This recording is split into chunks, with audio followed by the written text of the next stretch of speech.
I still remember the first time I read Bryce Laspisa's timeline. Honestly, it felt like walking into someone else's nightmare.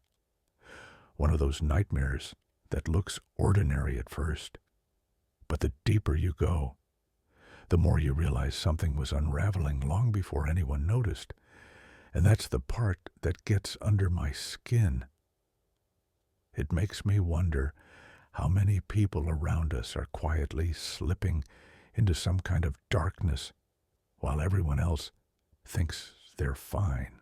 Bryce was only 19, barely stepping into adulthood, still in that fragile phase where you're trying to figure out who you are while pretending you already have a clue. He had just started his sophomore year at Sierra College in Northern California. A regular kid. If you looked at him from the outside, red hair, easy smile, artsy personality, a girlfriend he cared about, friends who described him as the fun one, the guy who stayed up late gaming or laughing or just hanging around. And yet, beneath all that, something began shifting, something even the people closest to him couldn't quite grasp. The last normal hours of his life didn't raise alarms at first. They rarely do. That's the thing about disappearances that haunt you. They don't start with screams or chaos. They start quietly, subtly. A strange remark here, a questionable decision there. It's only later, when you look back, that all the small things feel like warning signs you somehow missed. In those final days before he vanished, Bryce began acting different. His friends noticed it first. They saw the restless energy, the sudden bursts of sadness mixed with this eerie calm. They saw the way he stayed up all night playing video games as if he couldn't stand the silence of his own mind. They noticed the drinking too, how it went from college casual to college concerning.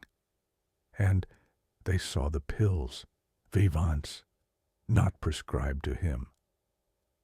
Something to keep him awake, or numb him, or focus him or distract him, depending on who tells the story. I try to imagine what was happening in his head. There's something unsettling about people who look alive on the outside, but feel like they're fading on the inside. Sometimes they don't even realize something's wrong. Sometimes they do, but they don't want to burden anyone with it. And sometimes they reach a point where everything feels both overwhelming and meaningless at the same time, like a glass that's too full and too empty, all at once. On the afternoon of August 28th, 2013, Bryce called his mom. His voice sounded normal. There was no sense of danger, no tremble, no hesitation. Just a casual check-in as she was getting used to him living away from home. That's the cruel trick this case plays on people who investigate it. Everything seems fine, until suddenly it isn't. Later that evening, Bryce visited his girlfriend, Kim. And here's where the atmosphere shifts, just slightly, like a room where the lighting changes and you can't explain why. Kim said he wasn't acting like himself. His emotions were off. His energy felt scattered, as if his thoughts were walking ahead of him and he couldn't keep up. She asked him to stay, begged him not to drive. He insisted he needed to leave. He tried to break up with her out of nowhere, and she couldn't understand it. They had no huge fight, no drama, no reason for that sudden goodbye. When his mom told him over the phone to give Kim her keys back so she couldn't block him from leaving, everything smoothed over too easily. That always bothered me. Moments like that feel like someone going through the motions instead of reacting with real feeling, almost like he'd mentally detached from the consequences of his choices. It's strange how someone can be physically present, standing in front of you, looking you in the eye, but something in them has already started drifting away. When he finally got in his car that night, a 2003 Toyota Highlander, Bryce told Kim he'd call her the next day. Then he drove off into the dark. And for a little while, he was just another car on the highway, just another young man making his way home. But everything after that becomes a string of eerie details, like breadcrumbs dropped by someone who wasn't sure whether they wanted to be found or not. He drove for hours, all night long, not sleeping, not stopping, except when he had to. Messages to his parents were short, but normal. Calls were brief. No panic, no fear, nothing to indicate the spiral that was about to unfold. That's what makes this story feel so unnervingly quiet. Most disappearances feel like an explosion. Bryce's felt like a slow leak. At around 1 a.m., he called his mom to let her know he was coming home to Laguna Niguel. No reason given, no warning, just a spontaneous decision to leave everything behind. And she didn't question it, because why would she? Mothers don't assume their son is driving into a nightmare. They assume he's coming home. But Bryce didn't go home. He drifted, stopped, waited, drove some more, bought gas, sat alone in parking lots, spoke to strangers who remembered his red hair and distant eyes. It was like watching someone pacing the border between decisions and consequences, not fully stepping into either. The strange part is that none of these hours feel random when you look at them closely. They feel like chapters, like someone peeling layers of themselves away, but doing it quietly. And no one could have known what it meant. Not then. Not even now. What really chills me is imagining the mindset of a 19-year-old alone on the highway in the middle of the night, with miles stretching out ahead of him like a physical metaphor for everything he was dealing with. Was he trying to go home, or trying to escape something? Was he confused, scared, or strangely calm? Because that's the part that stays with me, the calm. Everyone who interacted with Bryce said he didn't seem nervous or agitated. If anything, he seemed too calm, detached, almost peaceful. And in true crime, calm is rarely a good sign. Calm is often the mask people wear when they've already made a decision they haven't shared with anyone yet. By sunrise, Bryce had been awake far too long. His thoughts must have been tangled. Maybe he was exhausted. Maybe he was numb. Maybe he was scared of something he couldn't put into words. And yet, he kept moving forward, as if pulled by momentum more than intention. It was after those long, drifting hours that everything, absolutely everything, took a darker turn. But these last normal hours matter, because they paint the psychological picture of a young man who was unraveling quietly, invisibly, slipping through the cracks long before anyone could grab him. And even now, years later, that's the part that makes me uneasy. The idea that someone can be surrounded by friends, family, love, normalcy, and still be slipping away in silence. And the night he drove off wasn't the beginning of his disappearance. Not really.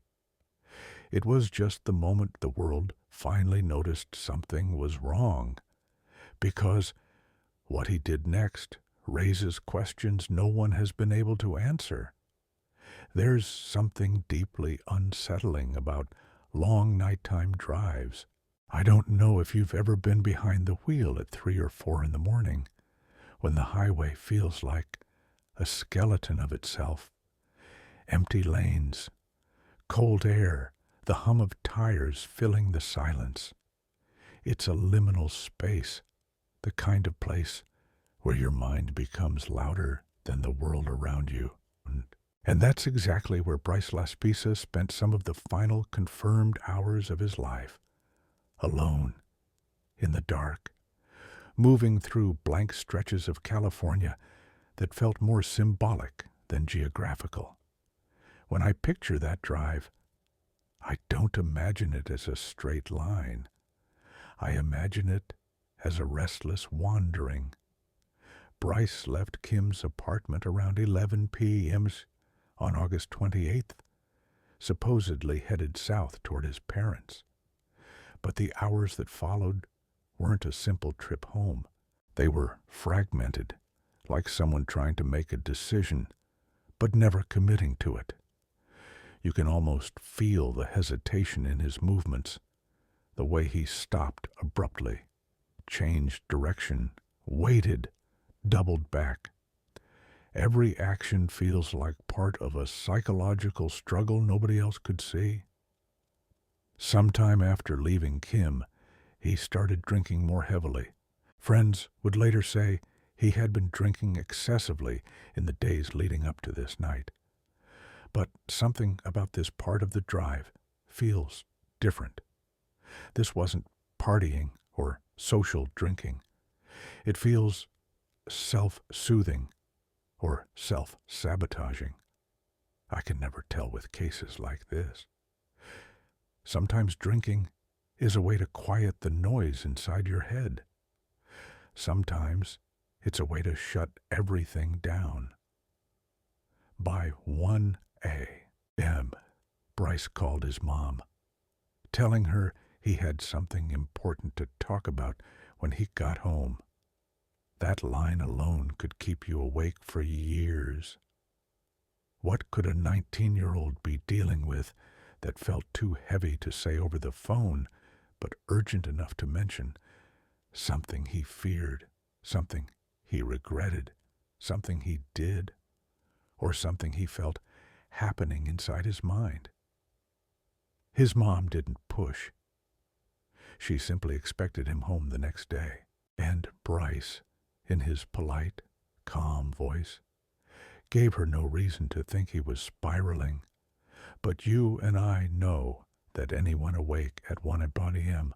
with a half-empty gas tank, a mix of alcohol and stimulants in their system, and a sudden burning need to talk about something important, is rarely okay.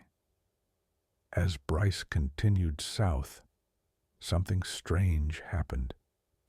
He stopped responding normally. His messages became short. His calls came from odd places, and then he pulled off the road near Button Willow, a tiny exit most people have never heard of, a place easily missed if you blink at the wrong time. But he didn't miss it. He descended into it, into a quiet little industrial pocket of California that would soon become one of the central mysteries in this case. At around 2 a.m., he stopped near a rest area, not for minutes, but for hours. Sitting in his SUV, engine sometimes off, sometimes on, sometimes idling with the lights off. That detail always unnerves me. Lights off in a parked car before dawn. It's not the behavior of someone casually resting. It's the behavior of someone deep in thought or deep in trouble. When his parents tried calling again later that morning, Bryce didn't answer, and that silence lasted long enough for worry to start creeping in. Not panic, just that slow, creeping discomfort that something isn't quite right. Then, hours later, He called back, not to explain, not to reassure them, just to say he was fine. But he wasn't moving. He was still sitting in that same spot. 6 hours had passed. 6 hours alone, in the dark, on an empty patch of road, without moving his car. I don't care who you are. Nobody sits in their car for 6 hours in a random industrial town in the middle of the night unless something inside them is breaking or brewing or unraveling. Eventually, after enough calls, his parents finally reached a roadside assistance service, asking them to check on him. A man named Christian, who worked for a local truck service, drove out to find Bryce, and when he approached the Highlander, he saw the red-haired teenager sitting calmly behind the wheel, eyes open, posture relaxed, no panic, no fear, no tears, just calm, too calm. Christian asked if Bryce needed help, and Bryce told him he was fine. He even bought a small container of gas from him and paid for it without fuss. No trembling hands, no strange rambling, no sign, at least externally, that something was wrong. But when Christian left, Bryce didn't move. He just stayed there, still, frozen in the same spot. Hours passed. The sun climbed higher. The world woke up. And Bryce remained in that same empty parking lot, as if time had stopped for him, but kept moving around him.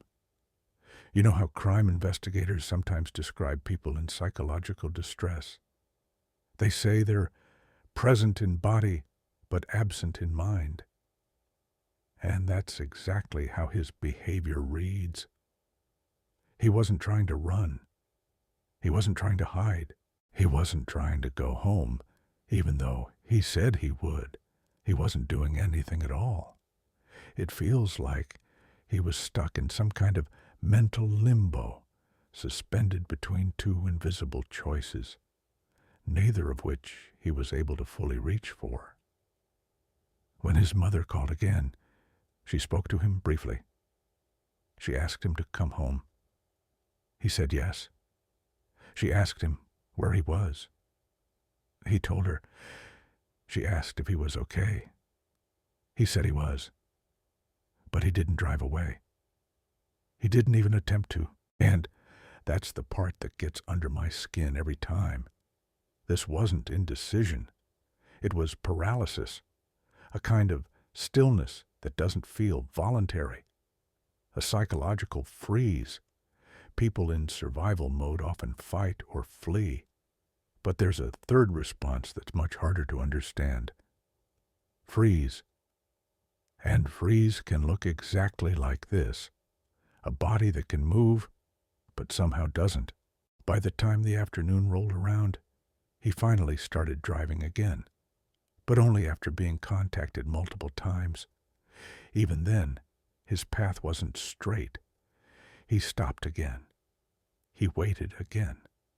It's like he couldn't decide if he wanted to return to the life he knew or step into something unknown. I sometimes wonder if he was waiting for some kind of clarity or courage, or maybe waiting for something darker.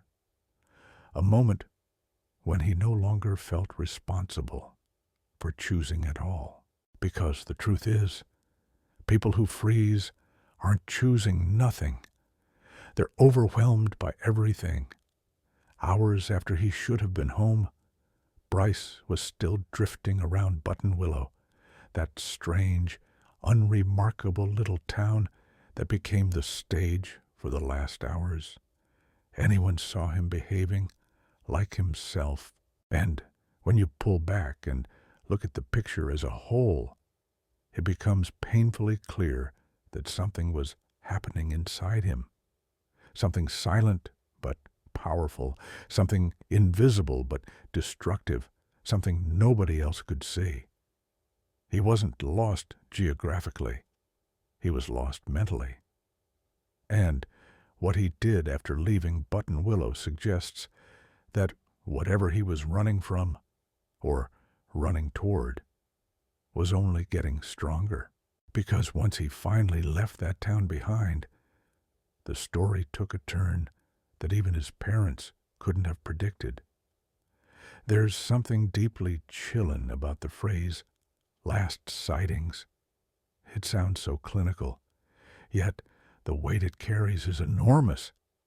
Last sightings means someone looked at you, really looked, and didn't realize it was the final time anyone would see you alive. And that thought alone leaves a kind of hollow cold in my chest. Because when people disappear, it's not just the absence that unsettles you. It's the idea that someone somewhere witnessed the moment before everything changed, without knowing it. With Bryce, the last sightings don't feel like a clean, linear series of events. They feel like fragments, like pieces of a puzzle someone scattered across the floor. And every time you try to arrange them, the picture keeps shifting. People saw him. People interacted with him. People talked to him. Nothing about his demeanor screamed danger or distress. It was the opposite, actually. He seemed too calm, too collected, too eerily at ease, as if whatever storm was happening inside him had already passed, leaving only the quiet aftermath. After the long, strange hours in Button Willow, Bryce finally left. Though not with any sense of urgency, I imagine the highway stretching ahead of him, endless and sunlit by then, yet he moved like a man drifting rather than driving. His phone pinged off towers heading south, and each ping felt like a heartbeat in the story, a faint sign that he was still there, still moving, even if nobody understood why. One of the most unsettling details in this case, and there are many, is how normal he looked to every stranger who crossed his path. No tremor in his voice, no frantic behavior, no signs of intoxication or panic. Just a red-haired 19-year-old who insisted he was fine, even when nothing about his actions made sense. The truck service driver, Christian, saw him twice. That alone is eerie. Think about it. What are the odds that the same stranger would check on you hours apart in the same lonely part of California? And both times, Bryce presented the same mask of calm. It was like he was stuck in a loop, repeating the same behavior, the same words, the same blank normality. Freeze mode. That's how I always think of it. A psychological freeze so deep that he moved through those hours almost mechanically. When Bryce eventually left Button Willow for good, it wasn't toward home, like everyone expected. Instead, his route shifted.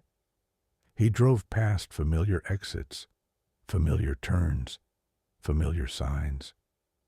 He moved south, then inland, as if following a thread only he could see. This wasn't someone driving toward something. It was someone driving away from everything. Sometime after 5 p.m., his phone pinged near Castaic, a lake north of Los Angeles, about 90 minutes from his parents' home. 90 minutes. After all those hours of wandering, all those calls, all those strange pauses, he was finally close. Close enough to reach their driveway before dinner, close enough to walk through the front door and let the tension drain from his parents' shoulders. But 90 minutes can be the distance between normal life and something unthinkable. You can feel it in the timeline. Those small, normal actions right before someone disappears always feel the heaviest. When you retrace these moments, it's like walking through a haunted house where the ghosts aren't spirits. They're choices. At 8 p.m., Bryce called his mom again. He told her he was too tired to drive. His voice sounded steady, casual, no fear, no confusion, just exhaustion. And she did what any mother would do. She told him to pull over and rest. She trusted him. And that's the heartbreaking part. Parents trust their kids' voices, even when they shouldn't. They trust the calm tone, the simple words, the lack of panic. They trust that silence means safety, not danger. He said he would call her when he woke up, but he never did. Around dawn the next morning, a CHP officer spotted Bryce's overturned SUV at the bottom of a 25-foot embankment near Castaic Lake. The vehicle had rolled, hit the brush, struck rocks, windows shattered, glass everywhere, blood on the white airbag, Bryce's, according to the tests. But no Bryce, no body, no footprints leading away. Nothing. And this is where the last sightings become even more surreal. A jogger claimed they saw a young man walking barefoot near the lake around sunrise. No shoes, no bag, no direction in mind. Just walking, aimless, half-present. When I try to imagine that moment, I picture someone drifting through the morning haze like a ghost, still alive, but already gone in a different way. Another sighting came from a man who believed he saw someone with Bryce's hair color walking shirtless near the truck stop area, but these accounts always feel like shadows, vague, blurry, slipping through people's fingers before they can be confirmed. Eyewitness memory is fragile. Sometimes it sharpens the truth. Sometimes it distorts it. Still, the idea of Bryce wandering barefoot, possibly injured, possibly confused, in those quiet morning hours makes my skin crawl. Morning sunlight has a way of making tragedies look deceptively soft, but the truth underneath is brutal. If Bryce was truly walking around after the crash, his mental state must have been dangerously fractured, disoriented, lost. Maybe he didn't know who to call. Maybe he didn't want to call anyone. Maybe he didn't want to be found. People don't often talk about this part, but psychosis can sometimes present as calm. A dissociative break can make someone appear emotionally flat, detached, strangely peaceful. And when I read those accounts, Bryce standing still for hours, Bryce telling multiple strangers he was fine, Bryce walking barefoot after a violent crash, it doesn't feel like rational behavior. It feels like someone whose mind was no longer syncing with reality. Another chilling detail is the crash itself. Authorities determined it wasn't an accident. The SUV accelerated toward the top of the embankment, almost like Bryce intentionally drove off the road. But intention doesn't always mean clarity. People in crisis often make choices that look deliberate on the outside, but are driven by a fog, a distortion, an internal storm. And that's what makes his last sightings so haunting. They don't paint the picture of someone trying to escape a crime scene. They paint the picture of someone drifting away from himself. Search teams, divers, helicopters, dogs. The entire landscape around Castaic Lake was combed, and the silence that followed felt like a physical weight. Bryce was nowhere. No clothing, no shoes, no body, no trace of someone who should have left footprints in the dirt. It's like he vanished into the thin line between early morning shadows and reality. There's a particular kind of horror in disappearances like this. It's not the horror of violence or monsters or strangers lurking in the dark. It's the horror of the human mind, the quiet way it can turn on itself, the way someone can slip out of their own life without warning, and the way the world doesn't always leave evidence behind. And every last sighting of Bryce feels like a doorway, one he walked through alone, one nobody else recognized at the time, and one that maybe didn't lead anywhere at all. What happened to him after those sightings remains a void, a space filled with speculation, theories, fear, and hope, all tangled together. Because he didn't just disappear from a crash site, he disappeared from the narrative completely. And the next part of his story, that's where the unease deepens. There's something about the scene of Bryce's crash that never sits right with me. The moment investigators arrived, everyone expected the wreck to explain something, to at least offer a narrative anchor, a reason, a clue, a direction. But instead, the crash felt like another riddle dropped into an already confusing timeline. When I picture that overturned SUV at the bottom of the embankment, I don't see a typical accident. I see a moment where logic just stops cooperating. The embankment wasn't steep enough to guarantee fatal injuries. It wasn't isolated enough to hide someone forever.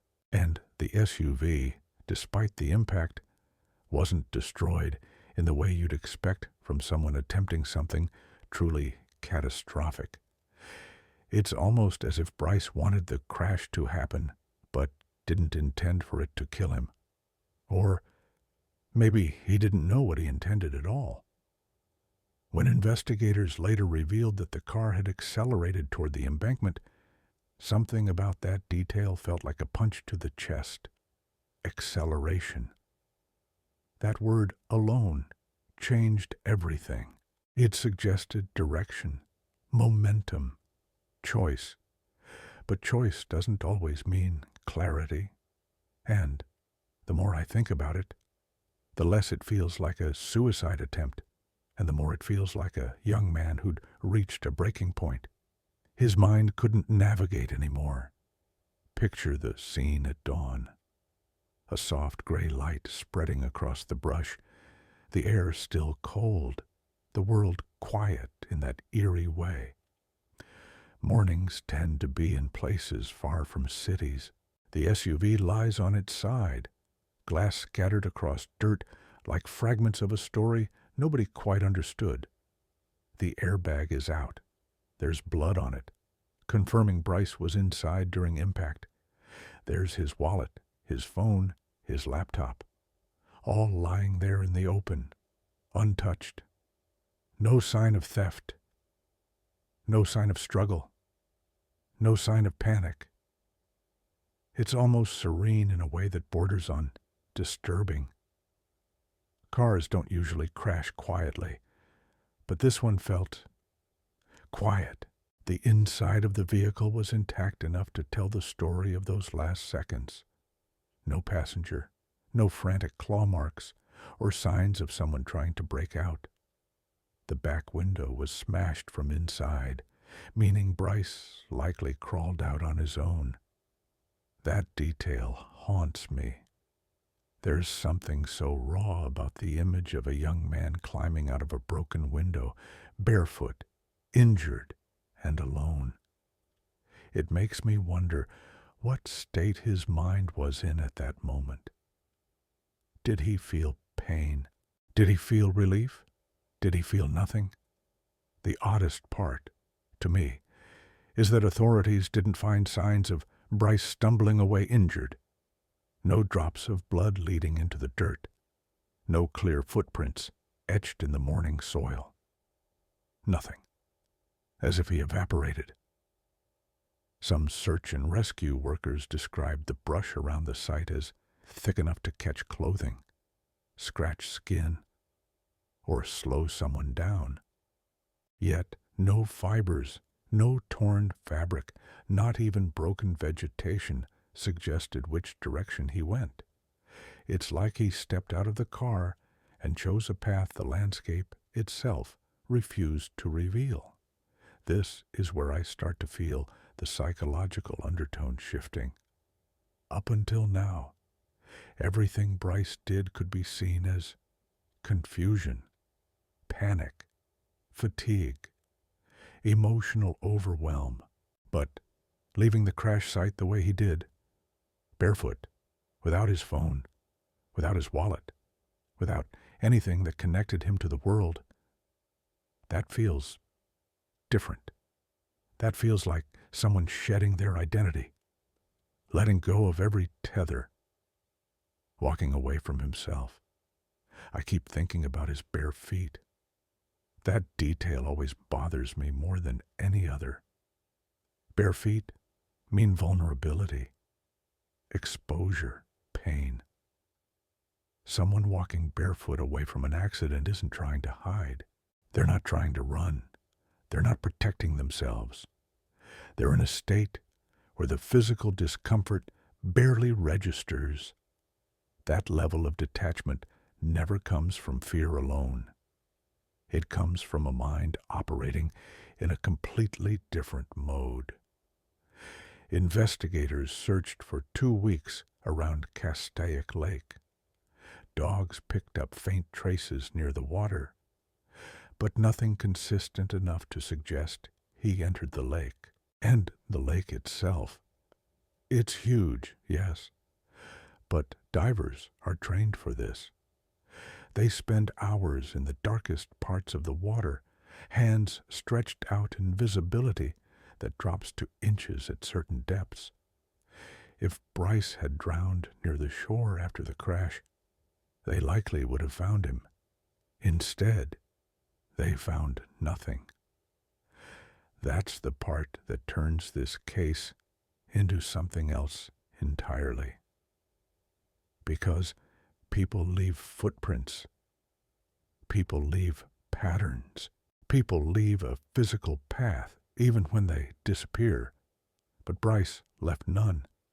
It's like he stepped into some invisible pocket between space and reality, a place where evidence doesn't accumulate. There's an eerie stillness to the crash site even now. Locals say the area feels strange, not haunted, just heavy, like the air remembers something the ground refuses to share. And I can't help imagining Bryce standing there in that quiet morning light, the overturned car behind him, the world slowly waking up around him. The moment must have felt unreal, dreamlike. He'd been awake for nearly 2 days. He'd been using stimulants, drinking heavily, making impulsive decisions, driving through the night. His body must have been shaking internally, even if he looked calm on the outside. Psychologists say that when a brain is overloaded, dissociation can feel like stepping out of your body, walking without thinking, moving without intention, drifting like a ghost who hasn't realized they're gone. That's what I think about when I imagine Bryce after the crash. Not someone running from something, not someone chasing something, someone wandering because their mind no longer anchored them to their own identity. The crash investigators didn't find signs that Bryce attempted to climb back up the embankment. They didn't find signs he ran toward the road. They didn't find signs he moved toward the lake. Every direction remained possible, and when every direction is possible, the truth becomes impossible. I sometimes think that this moment, this silent aftermath, is the real beginning of his disappearance. Up until now, we've had calls, pings, witnesses, movements. We've had pieces of him. But after the crash, everything becomes theoretical. Speculation, fear, hope, imagination, darkness, because the crash didn't tell us where Bryce went. It only told us he left.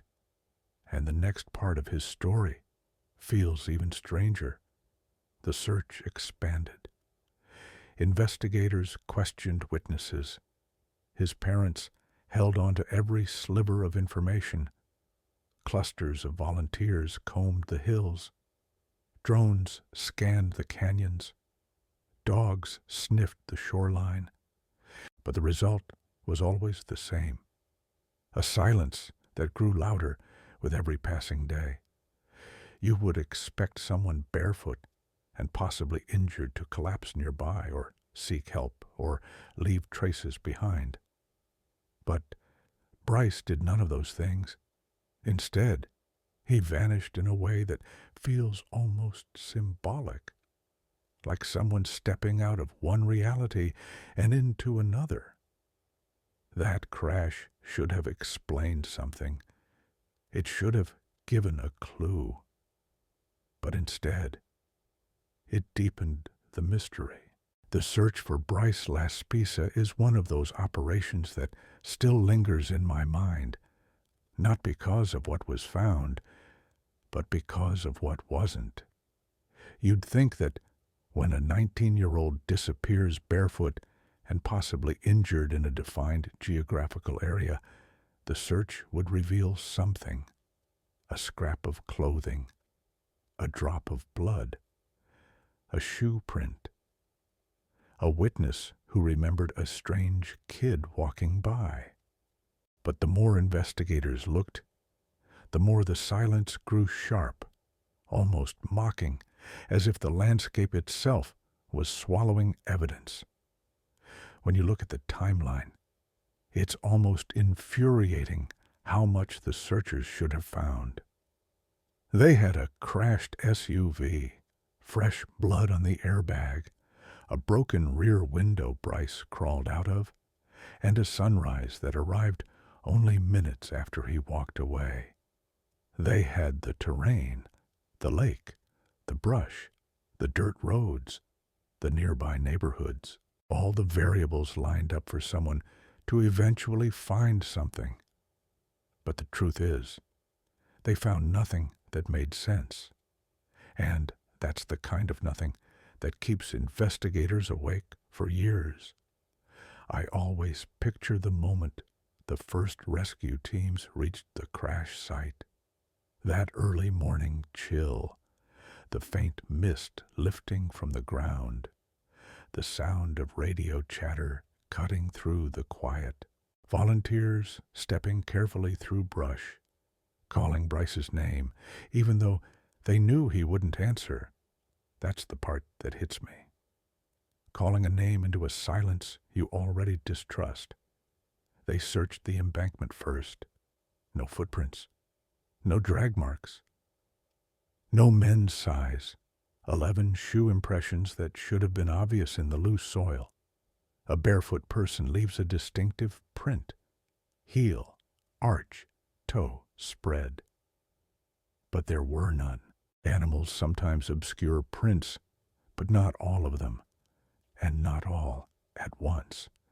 It's one thing for a footprint to vanish over time, but for every direction to be clean, it's almost unsettling. Then they moved to the brush, layers of dried weeds, twigs, brittle branches that snap under even the gentlest touch. Searchers said the area didn't look recently disturbed. There were no broken branches, no flattened patches, no snapped stalk suggesting someone pushed their way through barefoot. Think about that for a moment.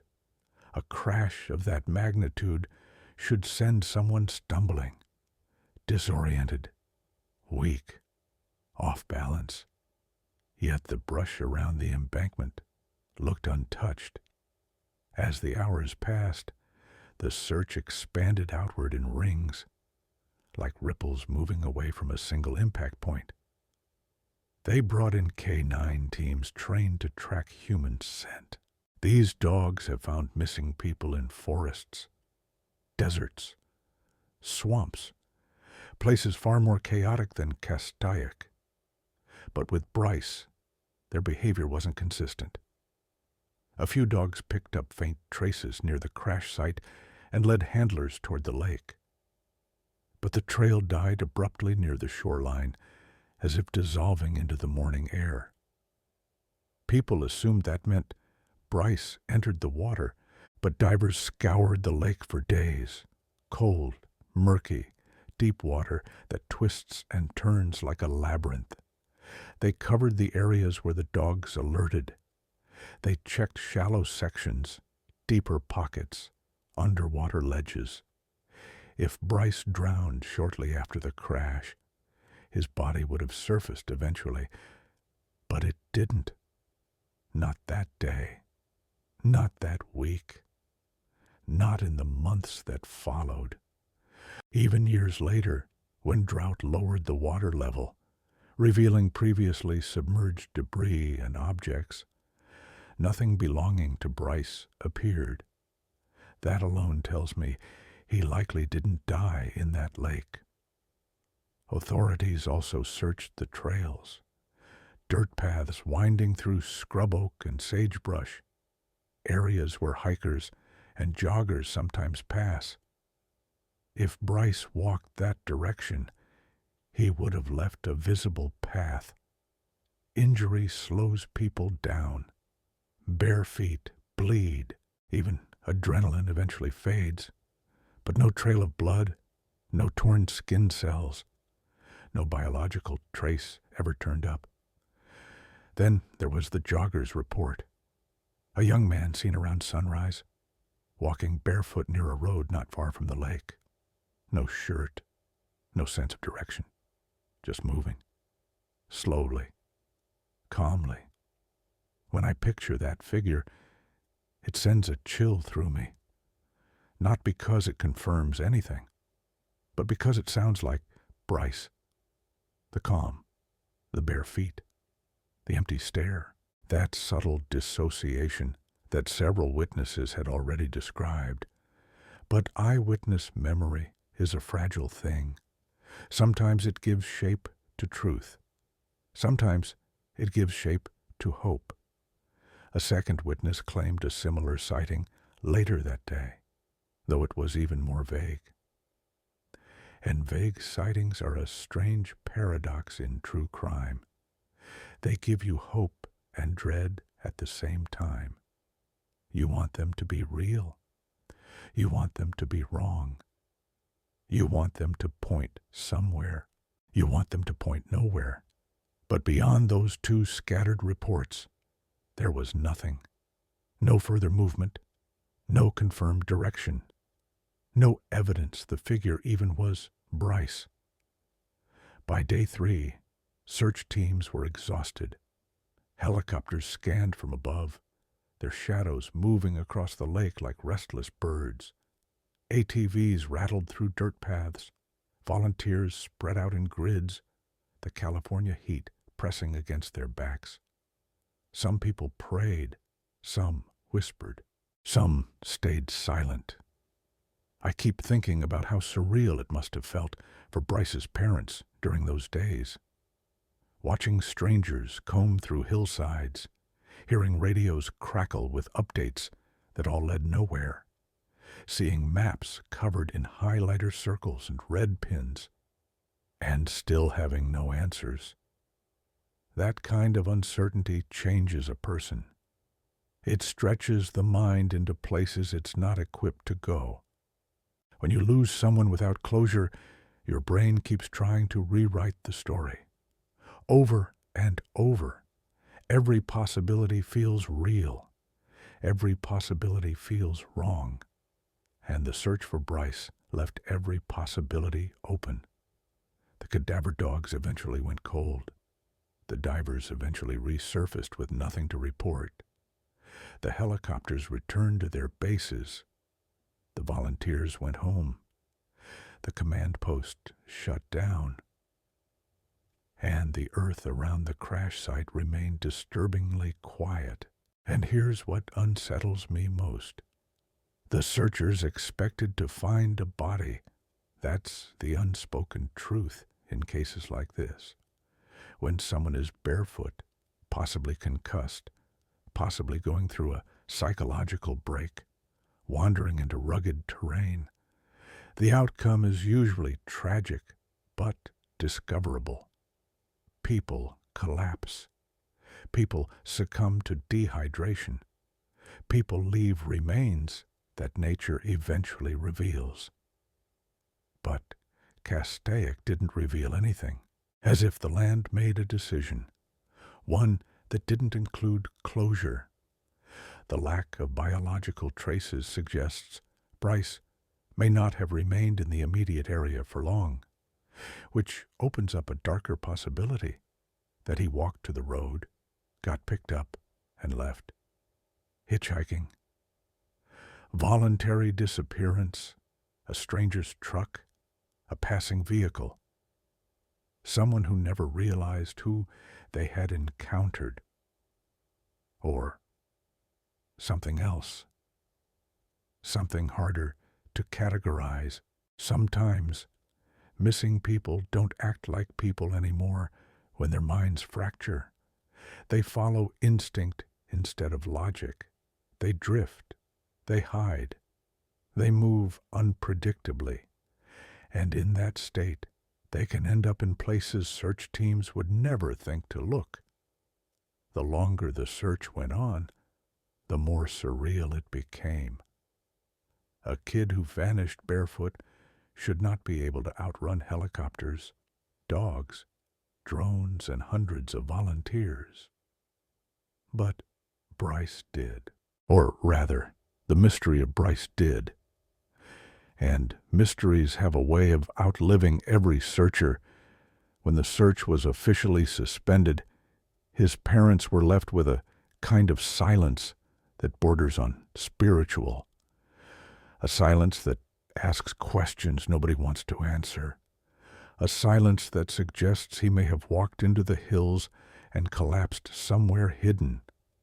A silence that suggests he may have survived and chosen to disappear. A silence that suggests he may have been found by someone who didn't call it in.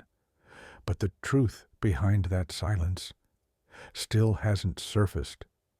And the theories that grew from this void, well, those theories are where this story turns from confusing to deeply unsettling. Any disappearance this strange eventually becomes a gravity well for theories. Nothing pulls speculation into a darker place than a story where a person simply walks away from their own life and vanishes without leaving a single logical piece of themselves behind. And with Bryce, the theories don't just stack like a list. They spread like shadows. Each one feels possible. Each one feels incomplete. Each one feels like it knows something the others don't. And the more I dive into them, the more I feel that unsettling tension between reason and the unknown. Because whatever happened to Bryce didn't fit neatly into any category. It slipped between explanations, the way fog slips between trees. You can't hold it. You can only try to follow it. There are 4 main theories people obsess over, and each one says something different, not just about Bryce, but about the human mind itself. Theory 1 is the voluntary disappearance.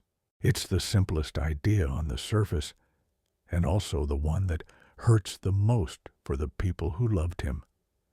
The notion that Bryce chose to walk away, not out of anger, not out of spite, but because he felt broken in a way he couldn't verbalize. I'll be honest, I think about this one a lot.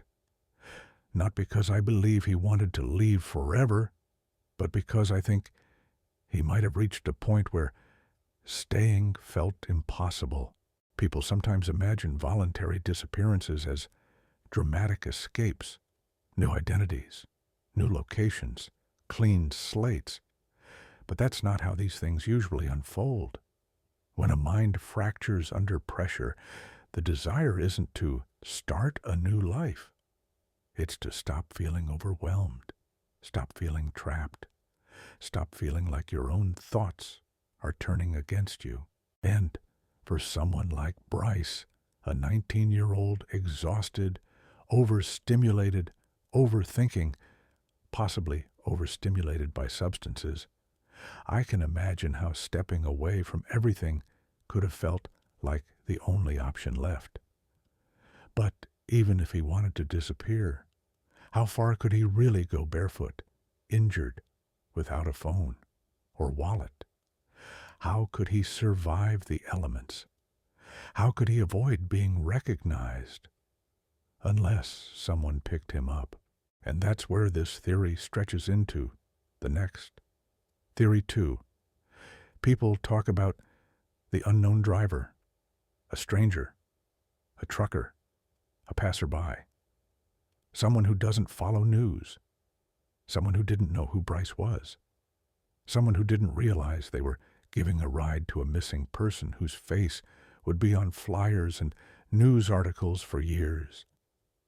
Imagine Bryce standing near the road that morning, tired, injured, dazed, barefoot, and someone slowing down. Maybe they rolled down their window. Maybe he asked for help.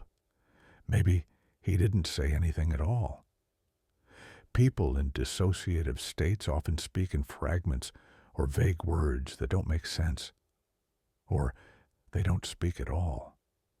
And the driver, whoever they were, might have thought they were helping, might have driven him miles away, might have dropped him off in a different county, or even across state lines. And Bryce, in that fragile state, could have wandered again and again, leaving behind no trace because he had nothing on him to tie him to a place, a moment, a direction. It's terrifying how plausible this is, not because it's mysterious, but because it's painfully human. People stop for strangers more often than we think, and missing people get unintentionally transported farther than investigators ever anticipate. But then there's the third theory, the one people discuss with a kind of hushed discomfort. Theory 3 is maybe a psychotic break. This theory doesn't imply violence or danger to others. It implies danger to the self, the quiet kind, the kind nobody sees coming, the kind that doesn't look like screaming or panic, but like stillness, long periods of stillness, 6 hours in a parking lot, calm conversations with strangers, barefoot wandering, the absence of logical movement, psychosis, dissociation, stimulant-induced mental breaks. These are conditions that can make a person detach completely from their sense of identity. And when that happens, survival instincts don't always activate. Instead, what you see is drifting, wandering, a kind of internal disconnect that prevents the mind from registering danger. When I imagine Bryce after the crash, I don't see someone running. I see someone walking slowly, as if time had lost its rhythm. Someone whose mind had stopped tethering them to fear or pain. Someone who wasn't choosing to disappear, but simply not choosing to stay. And people in that state can collapse in places search teams never find. Small ravines, animal burrows, thick brush, or places with terrain that shifts with weather. California's hills hide things better than people realize. Even hikers go missing out there without ever being found. But Bryce wasn't just any missing person. He was barefoot, he was injured, he was disoriented, and searchers still found nothing. That's the part that troubles me. Even people in a psychotic break leave clues, which brings us to the darkest theory of all. Theory 4, foul play. Nobody wants to think it. Nobody wants to imagine that this young man, already vulnerable, walked into the wrong place at the worst moment. But when a person disappears without leaving a single trace, foul play always creeps into the conversation. This area wasn't completely deserted. There were workers, trucks, early morning drivers, remote houses scattered across ridgelines. And whenever you have isolated environments, you have unpredictable human variables. Someone could have encountered Bryce. Someone could have offered a ride. Someone could have acted with ill intent. But here's the part that keeps this theory alive. If Bryce had met someone dangerous that morning, it would explain the complete lack of evidence. No footprints, no clothing, no remains, no biological trace, because someone else could have removed him from that landscape entirely. But foul play theories only work when there's opportunity, motive, or some previous criminal pattern in the area. And investigators didn't find anything like that. No reports of suspicious activity, no nearby incidents, no known predators operating in that region. Still, the absence of evidence here isn't reassuring. It's suffocating. And there's another angle people rarely talk about: the emotional undercurrent beneath the theories. Everyone tries to solve cases like this with logic, but logic gets uncomfortable when it's forced to confront human fragility. The mind is not a machine. It bends under pressure, and Bryce was a young man balancing stress, academic pressures, substance use, emotional changes, and relationship tension, all while likely hiding more than he ever said out loud. Sometimes I think the real tragedy is that he seemed calm. People forget that calmness can be deceptive. Quiet doesn't always mean peace. Sometimes it means surrender. And when you stand in the space between these theories, voluntary disappearance, hitchhiking, psychosis, foul play, none of them feel complete. Each one explains part of the story, but leaves the rest hanging like loose threads. And maybe that's the most haunting theory of all, that the truth doesn't fit into any of the boxes we built for it. Sometimes mysteries stay mysteries because the real explanation is too tangled, too fragile, or too strange to categorize. And Bryce's disappearance feels like one of those cases where the answer isn't one theory, but a collision of many. Every theory leaves a kind of ghost behind, a ghost that lingers not in the landscape, but in the imagination. A ghost made of unanswered questions, unfinished stories, and the unsettling idea that a person can vanish without warning, without reason, and without a trace. Because in the end, the story of Bryce Laspisa isn't just about where he went.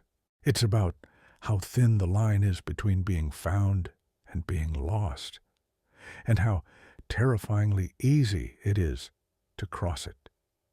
When I think about Bryce's story, I keep coming back to one idea: that a person can be surrounded by people who love them, people who are waiting for them, people who would drop everything to pull them back, and still slip away quietly, almost gently, as if fading through a crack the rest of us didn't see. Cases like this remind me that the world is much stranger, much softer at the edges than we ever admit. People don't just disappear from highways and dawn-lit hillsides. They disappear from their thoughts, their identities, their sense of place. They drift. They fracture.